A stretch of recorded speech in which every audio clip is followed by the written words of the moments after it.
Good morning. You're doing a great job.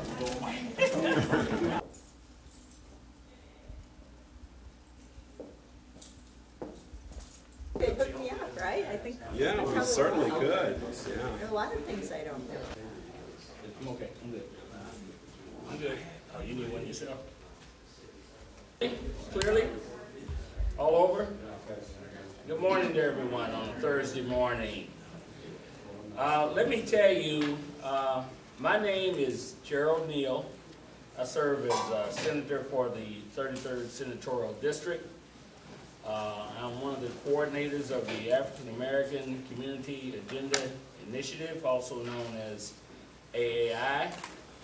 And we're very happy to have you here today in the continuing discussion, examination, if you will, of education and what we are doing in that arena.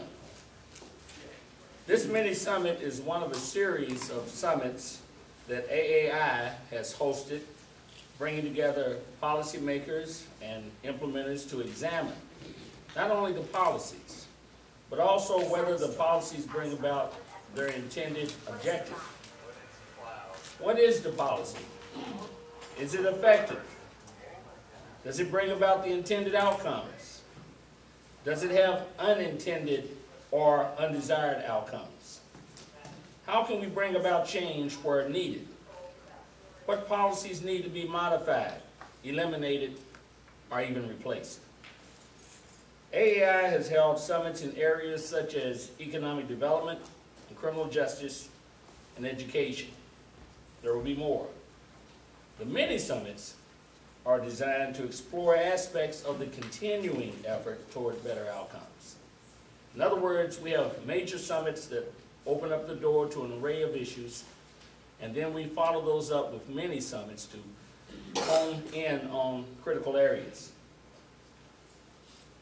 That's what brings us to this morning, to the AAI Education Mini Summit.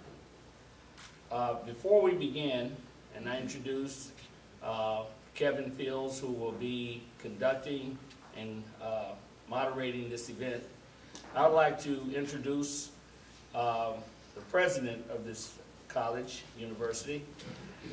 You'll correct me on that. Dr. Newton. Community college.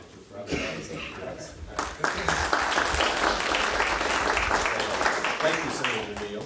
I just wanted to take a minute to welcome everybody here this morning to Jefferson Community and Technical College, and to say that it really has been an honor. It's a very important part of our role and mission here at the college to have the privilege of hosting and supporting the AAI policy conferences.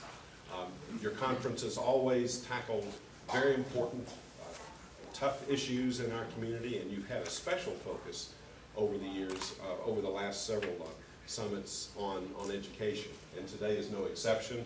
You're focusing on the priority schools in Jefferson County, and everybody here is going to learn a great deal about the major efforts that are underway at the Jefferson County Public Schools to raise student achievement in those institutions. And I'll just mention very briefly that here at Jefferson Community and Technical College, we have partnered with JCPS with one of those schools, Western High School. For the last 3 years, we've been partnering in the development of an early college at Western High School, which is it's one of the major tools in the toolkit there to transform that institution, and has proven extraordinarily successful. That program enables juniors and seniors at Western High School, after preparatory work at the freshman and sophomore level, to take college level coursework, and in many cases earn as much as 24 to 30 credit hours, actually one full year of credit by the time the students finish high school, to get really a jump start on a college education. And perhaps even more important, that early college initiative is helping Western High School transform its culture, creating a student success-oriented college-going culture at the institution. So I just wanted to mention that the efforts that are underway at JCPS with priority schools are extraordinary. You're going to learn about that, and we're pleased at Jefferson to be a partner with one particular and very special high school. And you'll hear more about Western a little bit later on. But welcome to everybody, and Senator Neal, it's always a privilege to see you and to partner with you on this important event. Thank you, Dr. Newberry. Would you give him a hand, please?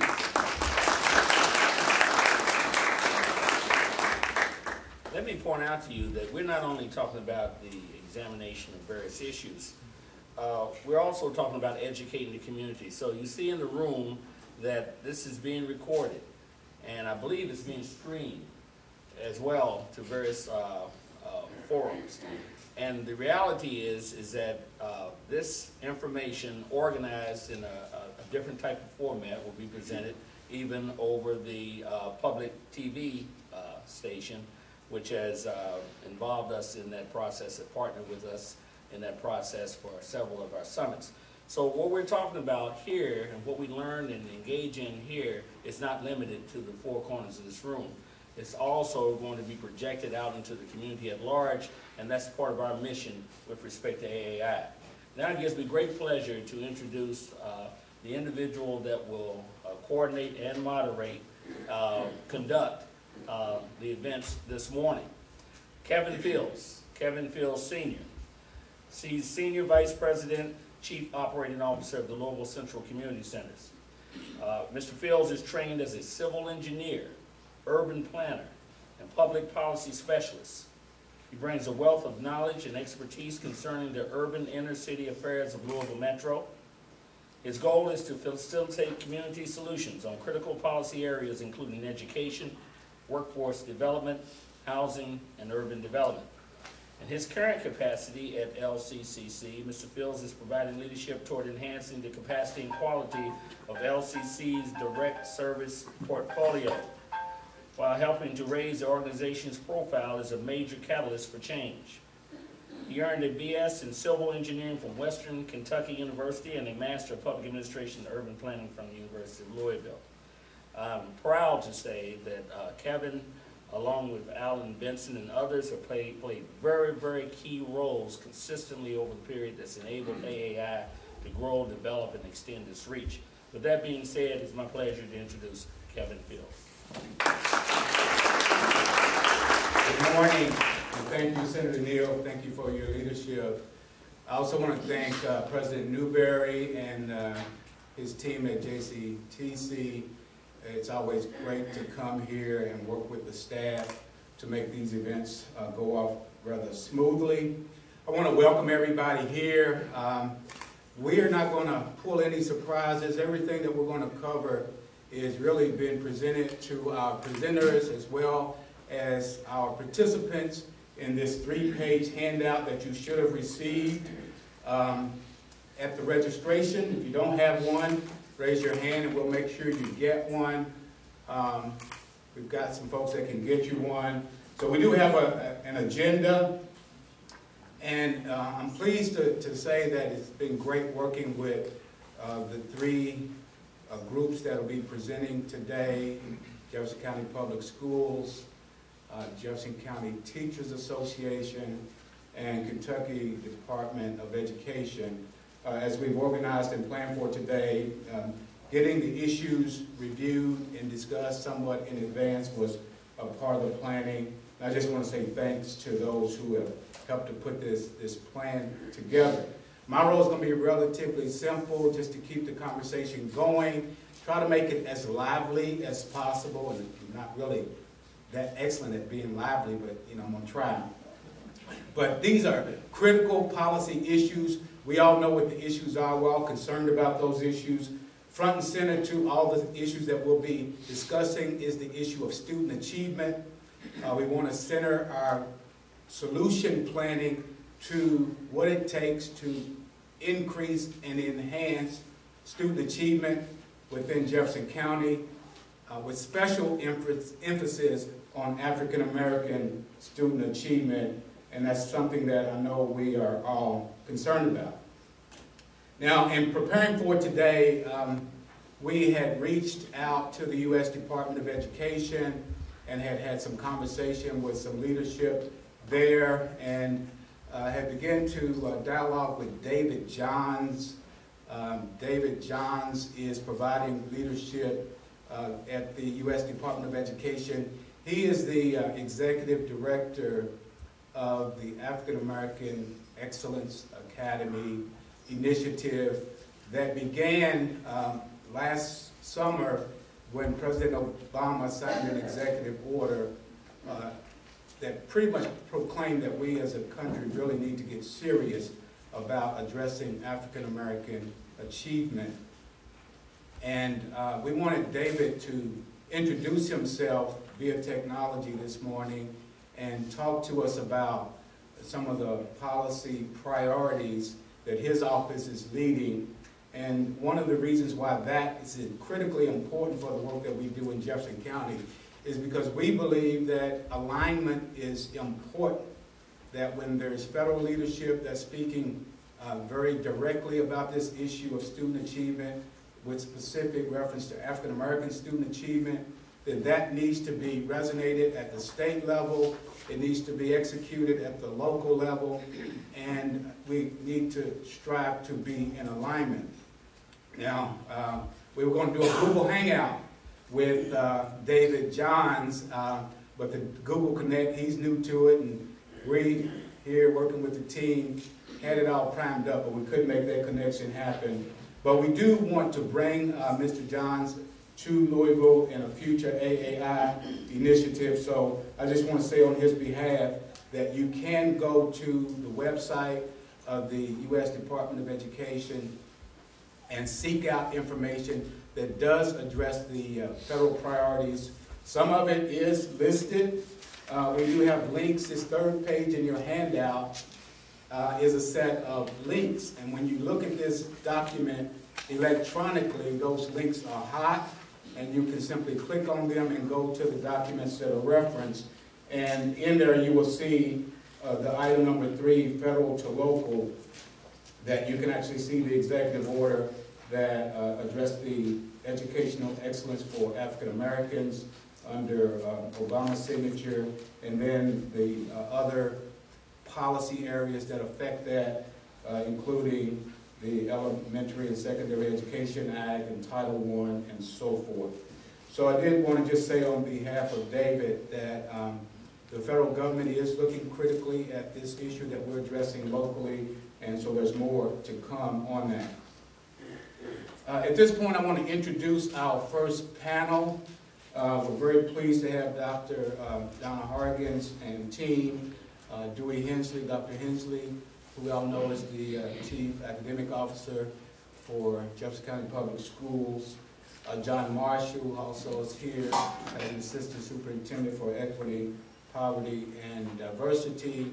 And also Dr. Bob Radosky is here, who oversees the research and accountability side of JCPS, which is very critical to the work that we do because we all need to have empirical data that drives our discussions and that drives our decision making.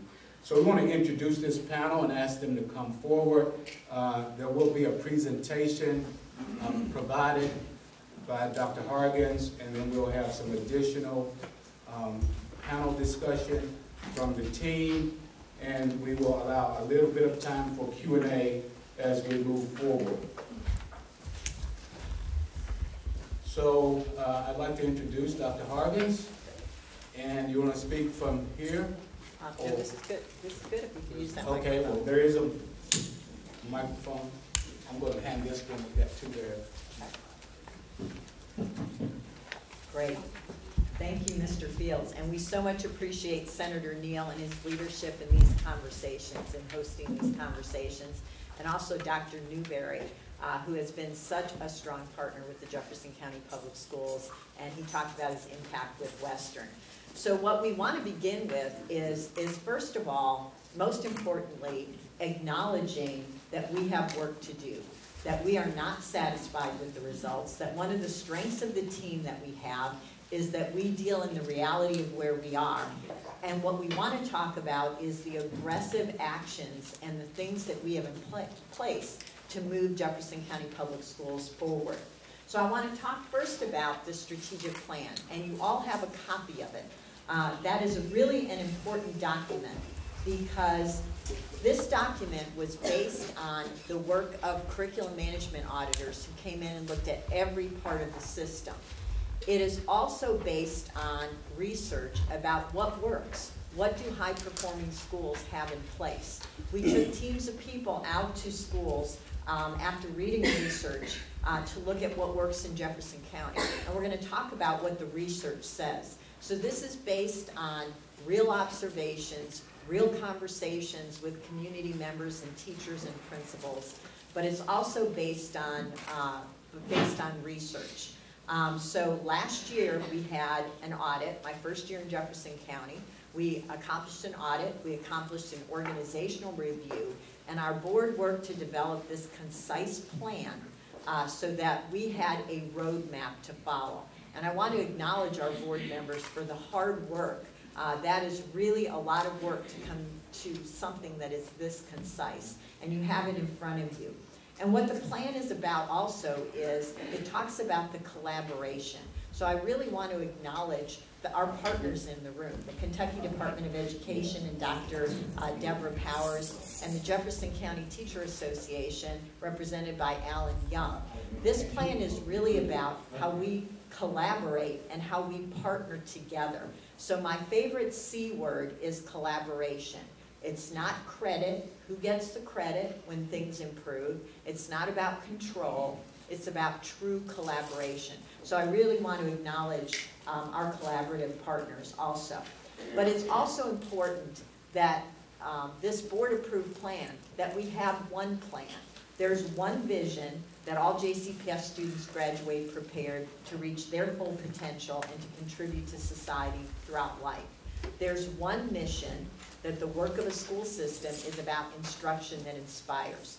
There are 4 focus areas and 36 strategies. So it really is a document that guides our work every day. What we did do is provide an insert that talks about non-negotiable best practices in priority schools. So this really is about lifting every school in the Jefferson County public school system. Because what we know is if we only focus on 18 schools, our work is not done. Because as you can see on the slide, there's a real difference between Jefferson County and some other districts. In other districts, if you focus just on the priority schools that are named, you'll lift the district.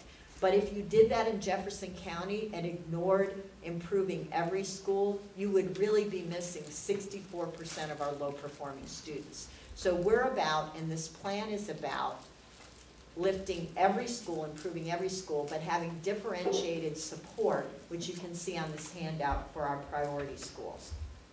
Now, one of the things that we have done, because we want to be totally transparent with the public and where we are and where every school is, we've developed a priority school website. We call it the Transformation. Go and get specific information about the 30, 60, 90-day plans, the comprehensive school improvement plans, data around those schools, sustainability plans. We want you to be able to see everything and the hard work of the collaboration of the Kentucky Department of Education and ourselves because they're actually in schools along with us. So this is actually a good source of information for you.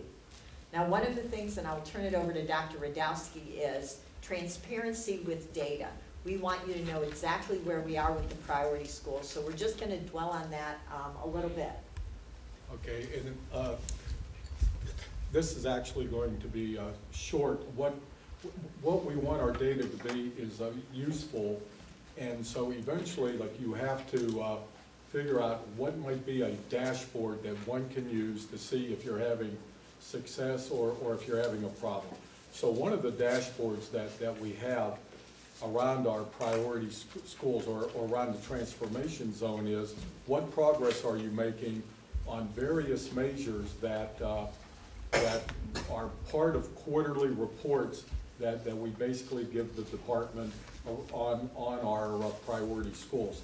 So if you look at this, there are 3 columns, and it basically talks about progress from the baseline year and progress from last year. The third column is around the schools that we call are like on a watch list. So if you look at this, the green that's up on this slide basically has to do with those measures that we are doing where at least 50% of the schools that are in that category are basically showing progress, 50% or more. So as you can see on this particular slide, we are having like quite a bit of success. If you look at another dashboard that we have, and this is a little more, for lack of a better term, complicated, and it's a tough slide to see maybe from the audience, you'll see that we have 3 of the measures that are part of the accountability system here. We actually have the percentile rank of the schools, and one of the things that I want to caution everybody when looking at this is last year was a baseline year in regard to the in regard to the new accountability system. So what we did was we compared the results to what were like projections or what were like simulations that were being done in the previous year around the accountability system. So if you look at where the progress is as far as the percentile ranks, you'll see that there wasn't that much progress, but that was against some data that was simulated, okay, and it's considered baseline. But the 2 things that we have had pretty consistent measures with over the past couple years, college and career readiness and graduation rate, you'll see in those columns we've had pretty good success. And with that, I'm going to turn it back to Dr. Arndt. So, and what you can see though is we're not satisfied with the results. Even though we have arrows going in the right directions and we have increased achievement in our schools, we really have more work to do. So one of the things that happened last year was the adoption of the Common Core. And with the new accountability model, what's important for all of us to do is know where every student is along the continuum. So how are our 3rd graders doing? And are they on track to be college and career ready? Are they on track to be graduating? And you know that we assessed kindergartners for the first time last year, working with KDE, with the Brigance. So this really is about a continuum of learning, so that along the continuum, everyone is hitting the benchmarks, so that you're proficient in reading by 3rd grade. So what we know from last year, from the accountability model, is that we have 2 apples-to-apples comparisons. One of them is college and career readiness. And last year, the 11-12 school year, we went up by 13 percentage points in college and career readiness. We're proud of that, but we're not satisfied with where we are. As you can see by the slide, we exceeded our KDE target. And you can see the target that we have for this year. And Bob and the staff monitor data every day. So we know that we're on track to meet the target for this school year. The other thing is graduation rate. We're proud that our graduation rate went up to 69.4%. That's almost to the goal from KDE, but remember in Louisville we have a more lofty goal. We have the 55,000 degree goal, so we want to achieve the 55,000 degree goal, which is more ambitious even than the KDE goal. So we track how many students are on track for graduation. And as we get the continuum right, more kids ready for kindergarten, more students proficient at 3rd grade, then we will also see, as years go on, more college and career readiness and more graduation rate.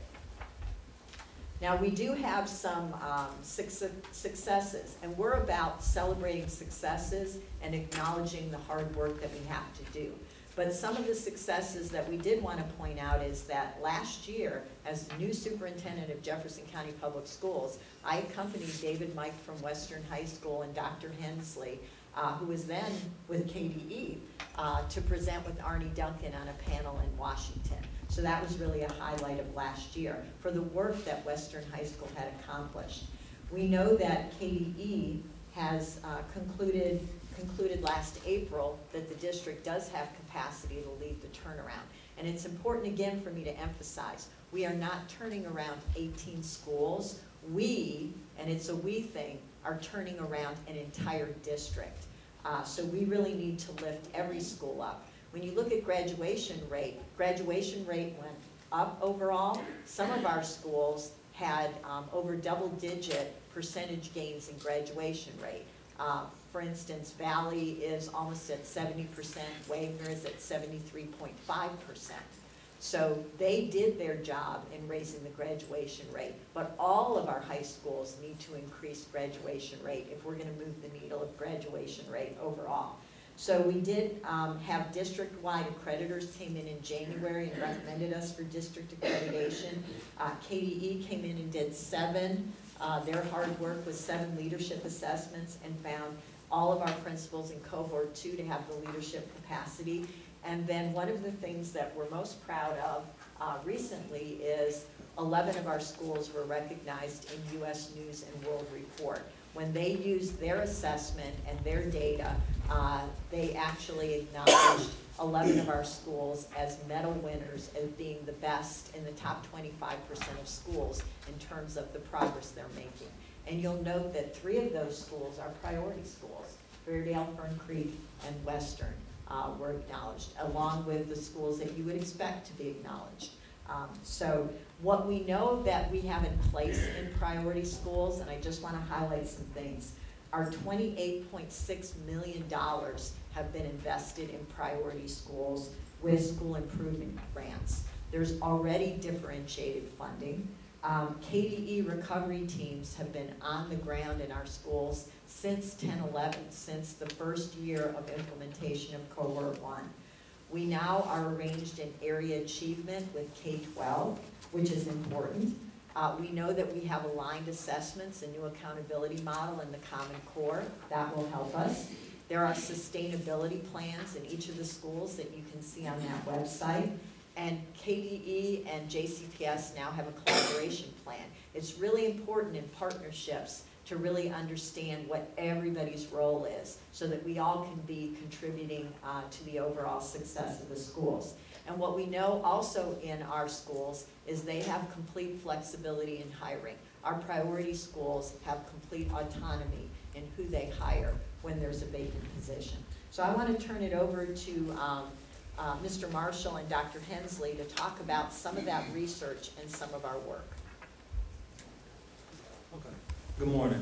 One of the things I think it's important to note is research shows that if students are allowed to bring in their culture and their background, they will achieve. One of the things that JCPS is doing aggressively and unapologetically is making sure that students are allowed to do that. If you only knew one way to get home and achievement was at your house and that way was blocked from here, you would be stuck here. So what we have to do and be careful of is make sure that we find different ways of getting students to achievement. Some of the things that we're doing and that I'm very proud of is this cultural competency / inclusion district-wide rollout. Now we're changing it from a rollout to a roll-on because it happened last year.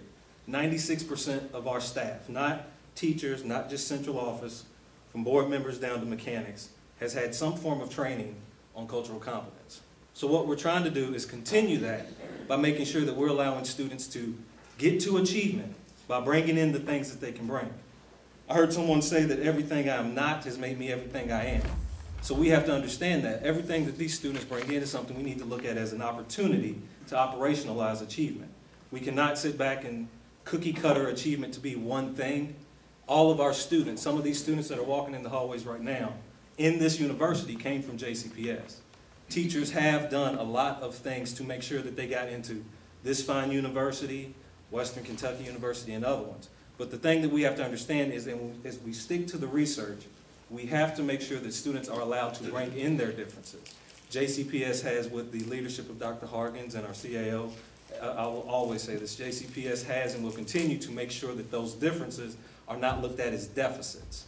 Because when we start looking at it as deficits, we have even more of a mountain to climb. Now, I'm not going to sit here and say that we are completely satisfied with some of the numbers. We are completely satisfied with where our subgroups are as it relates to achievement. But I can tell you right now, and I really want you to think about that, If you only knew one way to get home from here, and that way was blocked out, you're going to be stuck. As teachers, as a community, we have to find ways to get students to home/achievement. And there's a whole bunch of different ways it can be done. It is not just us four sitting up here, it is all of us figuring out ways, the routes, the detours, the differences, and the diversity that it will take to do it. I'm going to pass it on to Dr. Hensley, but we'll come back and look at that later on. Good morning, everyone. Please forgive my voice. My staff at work is pretty happy about this, but I'm not. In truth, the turnaround of Jefferson County Public Schools is not about school turnaround. It's about kid turnaround. With 65,000 kids from poverty, that's 65,000 opportunities we have to change the trajectory of kids' lives. We know what poverty does to kids, but we also know the key is education.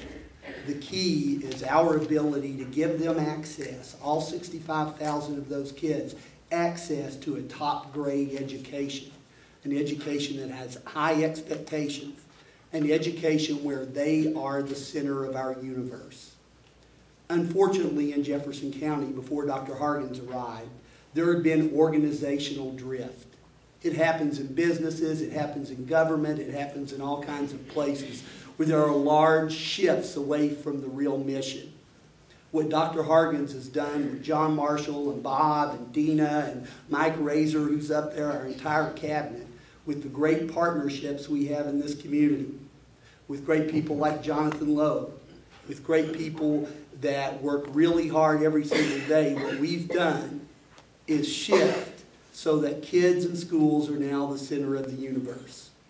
And you might say, that sounds cute, Dewey. That's a cute little phrase. No, there are a lot of actions that follow that.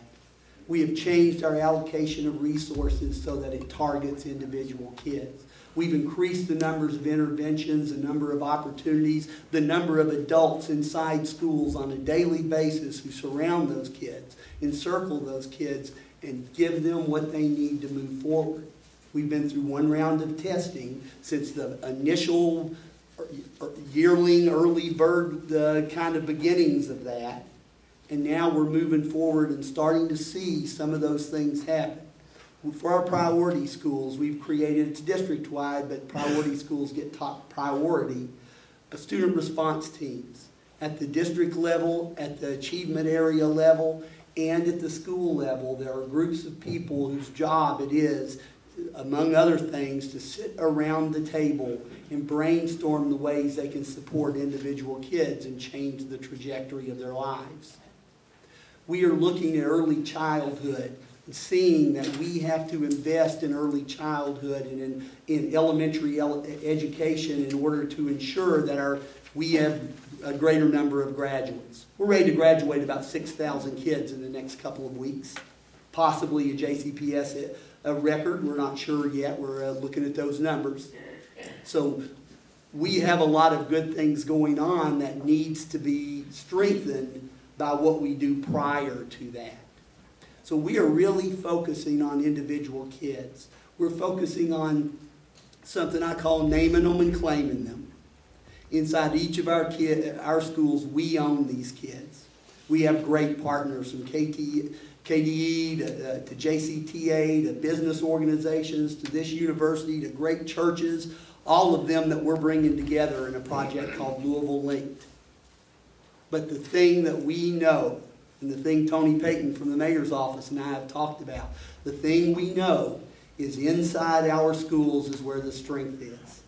The most important interaction that happens every day that we have to strengthen is the interaction between a single kid and a single teacher. And if we have the ability to do that, if we can develop and grow those teachers, if we can put schools at the center of the universe, if we can quit pretending the most important things happen in my office or in Van Hoos or somewhere else, if we can make the trajectory of each kid's lives what we're about, we will see the data change. But the data is only important in the faces that it represents. The data is only important in that it changes the life of individual kids. Our plan is built around that.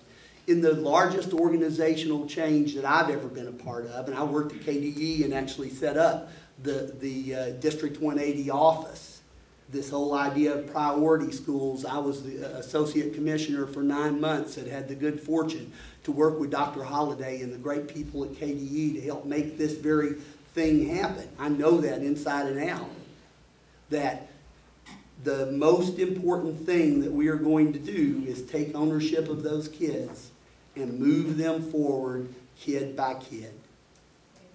And the plans and the things that we have put in place in this large organizational change, used to be 3 assistant superintendents sat and had these large offices at Van Hoos with a lot of people working for them.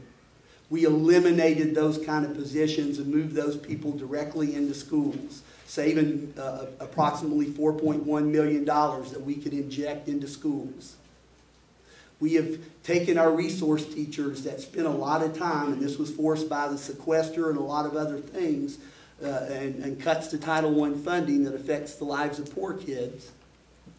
We were forced to look at how we could redo our resource teacher corps to get them inside schools and have them helping kids on a daily basis and coaching teachers to make them stronger. That was a major organizational change. We've developed these student response teams that move people directly into schools with one phone call. It used to be that if, as a principal, very proud principal of Atkinson Academy for Excellence in the Portland neighborhood, I knew it might take me 3 weeks to get somebody to help me. Now it takes one phone call. With patience, you will see that the aggressive changes that JCPS has made under Dr. Hargan's leadership, under our great Board of Education, those things are going to lead to the changes in that. They're going to lead kids' lives, and I'm really proud to be a part of that. And our mission is to not say all children can learn, but to say that each child will learn. And we're on the steps toward that. We're on the steps toward making that occur. Valuing diversity and where kids come from. Valuing high expectations. Nobody is a throwaway kid in Jefferson County. I don't care how many struggles you have, we're going to foster in you resilience. We're going to foster in you the ability to persevere and overcome, because those characteristics actually mean a heck of a lot more in your future than if you can name what year Columbus landed. So those are the kinds of things we're working on, and they're really things of great promise and great hope for our kids. They're really organizational, aggressive moves that we are making that are attached to that philosophy of each child, that it is my hope that the community, as our partners, the mayor's office and KDE and JCTA and all the other partners we have, all of us soon are celebrating as we see these numbers change and we see those faces start smiling that are attached to those numbers. Actually, what we know is that what stands in our way and what are the things, sort of the challenges. And one of the things we know is time. That we know that only 9% of the time students have is spent with us. That's why we're so excited about the extended learning and the out-of-school time providers that are providing extra time and support for our students. That is critical for the success. And also, as Dewey said, the alignment of adults. When the auditors were here, they talked about that it's not only possible here, it's probable here. When you align the efforts of this great community along with aligning the efforts of central office, we can achieve the goal that we want to. So what we need is, we need alignment. We need a continuation of putting resources, as Dr. Hensley said, into schools, that we need to have the achievement of each child be at the center of the universe. And as the strategic plan says, value number 1 is treat every child as if they were your own. And you would not give up on your own child. We will not, our mission is not to give up on any child in the Jefferson County Public School System. And as Mr. Marshall said, to find the way that works for that individual child. Then we need everyone as the mayor so eloquently says, is to step up and be a part of implementing the strategic plan. The other thing that we need to do, and we need your help, is to celebrate successes. I've been to over 200 school visits and I've not even been here 2 years. There are wonderful students accomplishing wonderful things. We have fantastic teachers accomplishing wonderful things. So it is really the job of this community and of JCPS to celebrate what is working while we do the work of making it work for every child. And the other thing that nobody's good at, and I'm the worst at, is patience. That it will take time, but if we stay the course and implement the research-based strategies in this plan, collaboratively with our partners, we will get to the destination that we want. But it will take time. So one of the things John Murdoch, who is the lead auditor in the curriculum management audit, said is, there aren't headwinds in Louisville, there are tailwinds.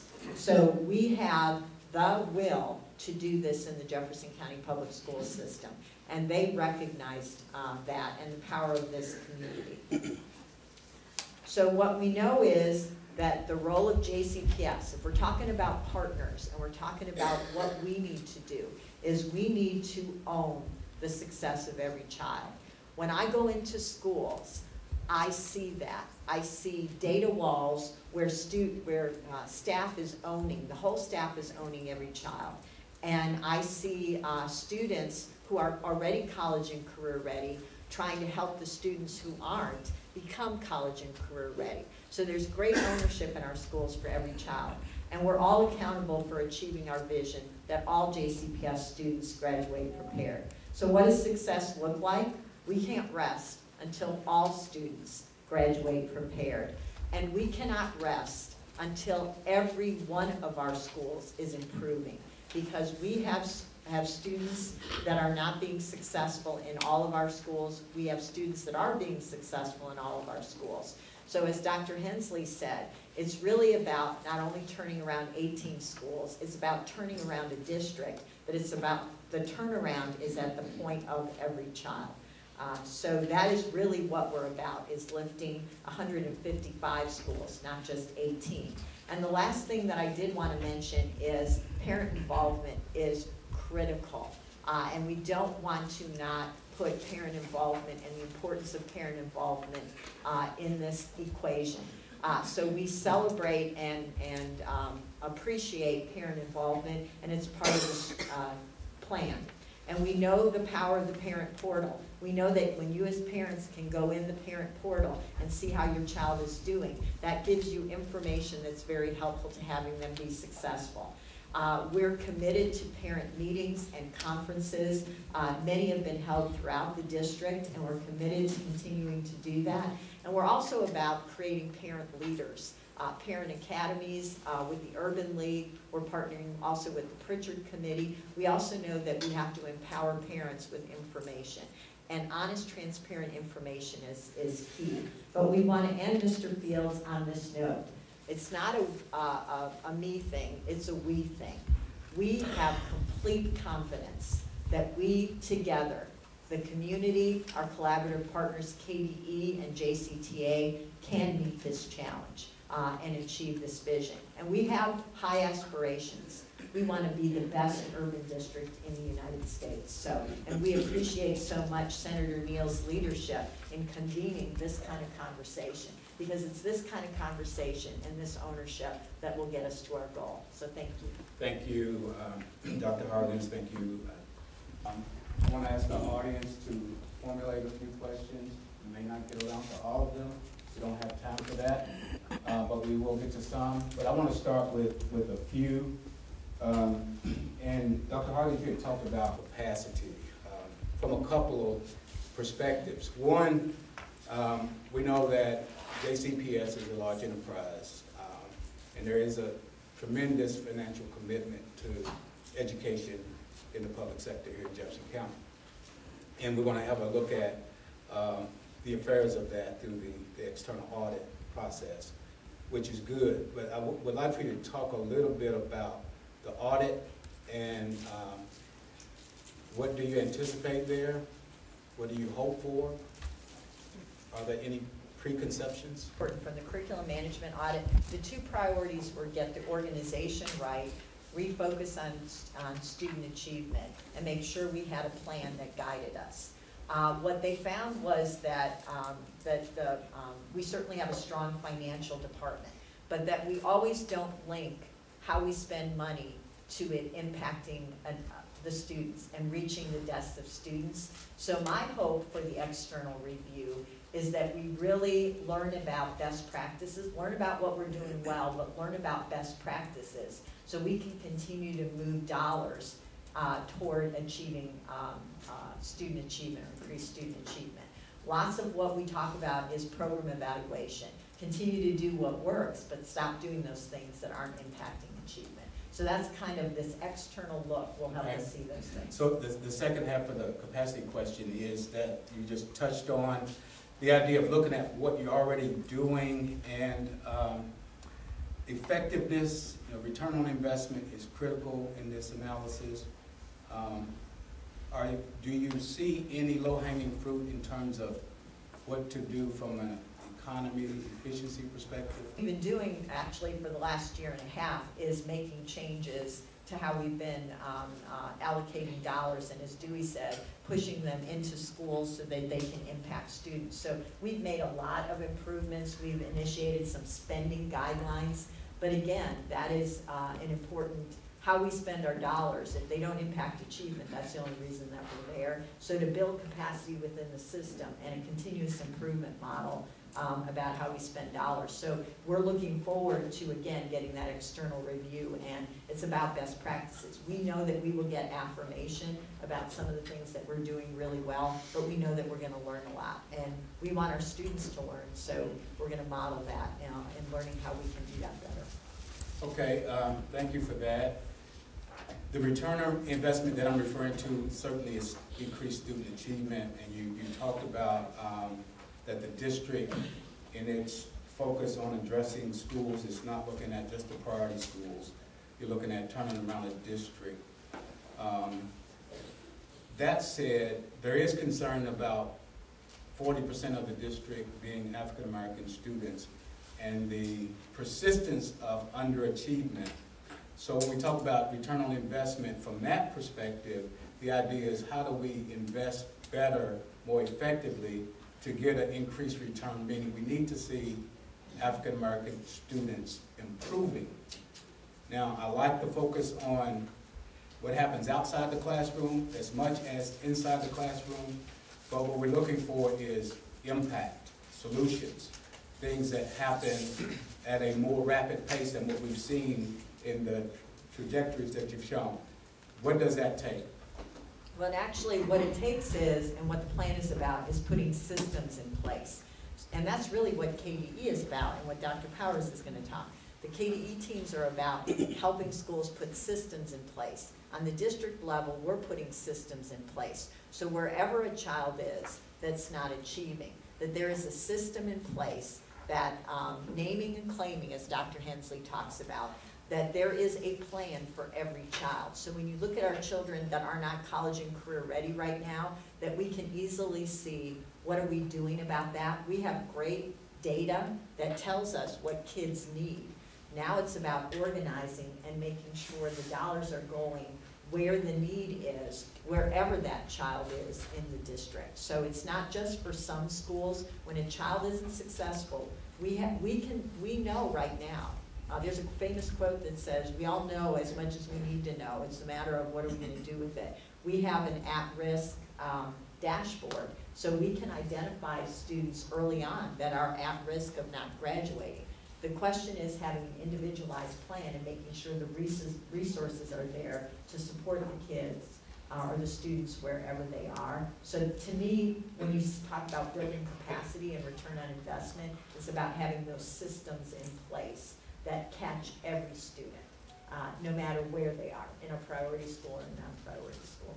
Okay. John, you talked about cultural competence and the fact that you're doing a lot with training in cultural competence. And so I want to bring up this issue. I know we deal with racial disparity. We talk about underachievement with African Americans, but we know African American males are really at the bottom when it comes to achievement. And when we understand that, I think last time I checked, about 70% of the faculty within Jefferson County were female. And a huge percentage of that were white female. So from an African American male perspective, you're kind of twice removed from a cultural connection standpoint to that population as a teacher, as a typical majority teacher at Jefferson County. It's called Minority Teacher Recruitment Program. There is an ACES program where we are looking for minority teachers. Research also says that seeing is believing. So if you ask John Marshall if we started having polka dot kids, would you start recruiting highly, and understand this, not slouches. I'm not hiring an African American male that's a slouch teacher. Highly qualified polka dot teachers, yes. We have programs in place to do that, but it's also important to understand that there is, and one of the things that I think most school districts mess up in is assuming that there is a monolithic experience for the African American male. There are, and I know Tony and I know Carlos, we are all African American and we're all bald and we all have facial hair. But inside that group, just us three, there's a lot of diversity. There's a lot of things that you have to do. Now you have to consider the monolith, the fact that we're all African American males, and there are some things that we bring that are common. But there are some things that we bring to the situation that are not the same. One of the things that we have to do as it relates to our African American males, which is a very sensitive but also very scrutinized part as a cabinet that we talk about intensely, is look at this data and without apology start understanding that we need to equip teachers with what they need to do to reach them. We need to equip our parents with what they need to do and understand what you're sending your child into. Liz Caples is in the room and she was my teacher. One of the things that we did well, and Dewey says this all the time, or that she did well, was there was this no opt-out strategy. I come in cool thinking I'm cute and all these things, but the way that she reached me is attachment before assessment. We had a relationship. When I started getting too far ahead of myself, there were teachers in place, trained with compassion, but also with an understanding that you will achieve, that said you will not do that. One of the things that we have to understand with our African American males is there is no other option. There is no other way that we're going to do this.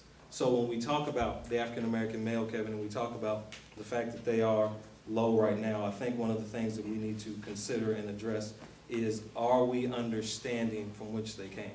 Are we understanding the things that we need to do? Are we allowing, as I said before, their cultures to come into the classroom and be allowed to help them understand the lessons that are being taught? And are the lessons reflective of not the deficit model of 31 days in February and Martin Luther King, but some of the other things that could reflect that you have something to be proud of? So as we as a district move forward and we really look at this African American male experience and what it is, we first have to understand that it is not monolithic. What you need for John Marshall is not what you need for Carlos in some situations. But we also need to understand that there has to be intentional, well-trained teachers of all backgrounds to teach our children. John, let me ask you, just as a quick follow-up, the cultural competency training, Yes. is it effective? Does it achieve what you're trying to accomplish?